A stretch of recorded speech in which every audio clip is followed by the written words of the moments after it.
Iconic, ahead of its time, misunderstood. Society's perception of the 2009 horror comedy Jennifer's Body has drastically changed from being that dumb movie for horny teenage boys about Megan Fox being sexy and eating people, to that overlooked feminist masterpiece about the toxicity of female friendships in high school. I will boast and say I always believed it to be the latter, even when seemingly every other person on the planet disagreed.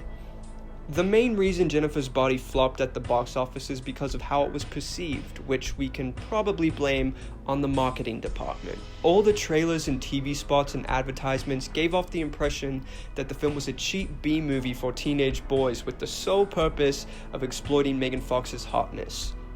The problem was that the movie wasn't that at all, and was completely marketed to the wrong audience.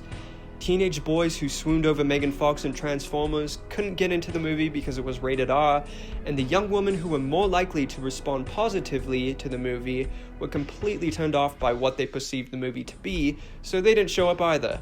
So we're left with old perverts who were expecting to get their rocks off but were disappointed to see a unique, eccentric, distinctive movie about the nuanced dynamics of young women, and therefore did not react positively.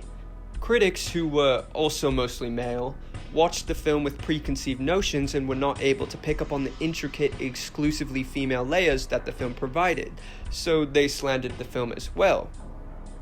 When I saw the film for the first time, I saw an incredibly unique, stylish, refreshing horror film with biting, snappy humor, personality, and idiosyncratic dialogue, and as someone who grew up with sisters who had friendships that were both toxic and endearing, I picked up on the layers and complexities there as well, and I was baffled when I heard that not everybody saw the same film I did. And people love to trash Megan Fox because she was just a piece of meat in the Transformers films who was given literally nothing to work with and therefore came across as someone to not take seriously. But Jennifer Check was the role she was born to play.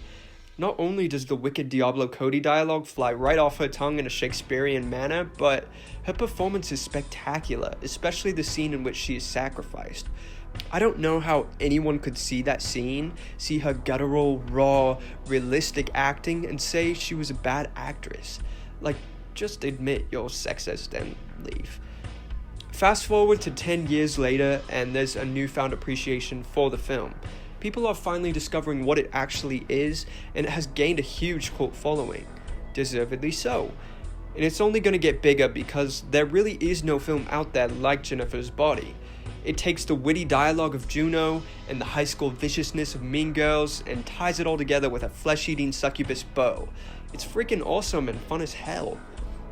And in the wake of the Me Too movement, the whole idea of a woman taking her power back after an assault is more relevant than ever, and Through the Tree should have won an Academy Award for Best Original Song. And Amanda Seyfried and Megan Fox both claim this is their favorite movie of their careers. Now that Jennifer's Body has garnered more appreciation, I have to wonder if we're ever going to see the property resurrected in the form of another movie, a TV show, a reboot, a sequel, a spin-off, something animated. And if you ask me, yes, the world needs more Jennifer's Body.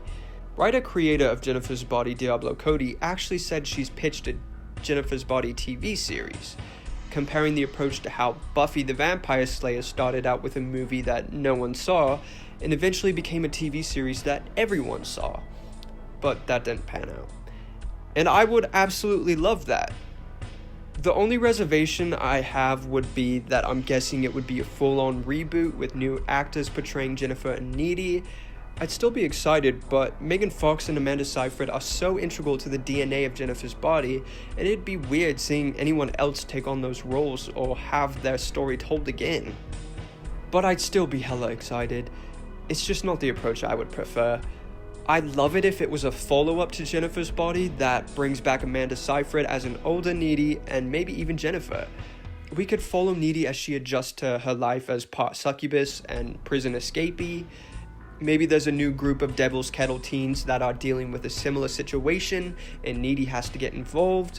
Or maybe those teens or a cult or a witch or something resurrects Jennifer and Megan Fox returns.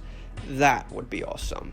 In TV series form or in movie form, but it's most likely to happen as a series. An HBO series would most likely have the best production values and creative integrity, so I'd prefer it there, but Netflix, Hulu, whatever, I'm there. I also think the idea of an animated series or movie, not a kiddie one, a gory adult one, could be freaking awesome. And since time doesn't pass in animation, Amanda Seyfried and Megan Fox can come back to voice the characters as teenagers. There are endless ways to bring back this property and further shine a light on the greatness that is Jennifer's Body. I'm selfish and I want more, so let's all voice our dire want for more Jennifer's Body, and perhaps the hint will be taken and we'll get what we want.